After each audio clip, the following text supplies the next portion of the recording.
हनुमान जी ने सीता जी को धैर्य बंधाते हुए कहा, माता, भगवान के प्रभाव, ऐश्वर्य और बल की ओर देखो। उनके बाणों के सामने ये तुच्छ राक्षस एक क्षण भी नहीं ठहर सकते। समझ लो कि ये मर गए। भगवान को अब तक आपका पता नहीं मिला था, नहीं तो वे न जाने कब राक्षसों का संहार करके आपको ले गए होते।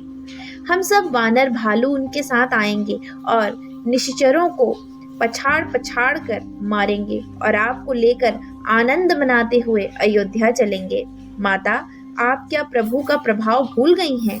वे मालूम होते हुए ही वहां से सैनिकों के साथ चल पड़ेंगे, बाणों से समुद्र को स्तंभित कर देंगे। लंका में एक भी राक्षस नहीं बचेगा।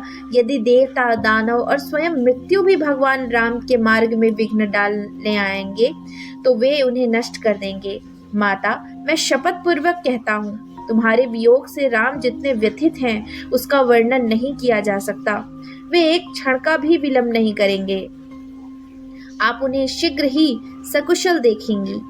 सीता ने कहा, हनुमान, अब तक 10 महीने बीत गए, अब 2 ही महीने बाकी हैं। यदि इनके बीच में भगवान ने मेरा उद्धार नहीं किया तो मैं उनके दर्शन से वंचित रह जाऊंगी। मैं उनके दर्शन की आशा से ही जीवित हूँ। रावण ने अब तक मुझे मार डाला होता यदि विभीषण ने अनुनय विनय करके मेरी रक्षा न की होती। सीता हनुमान से ये बातें कहते कहते व्याकुल हो गई। उनका गला सूख गया, वे बोल न सकी।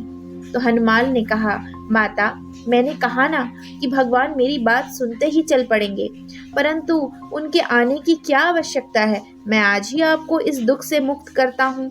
आप मेरी पीठ पर चढ़ जाइए, मैं आपको पीठ पर लेकर समुद्र लांघ जाऊंगा।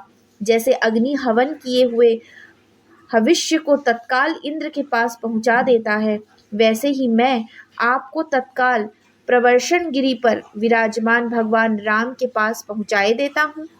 भगवान की कृपा से न केवल आपको बल्कि रावण के साथ सारी लंका को मैं ढोकर ले जा सकता हूँ। अब देर मत कीजिए,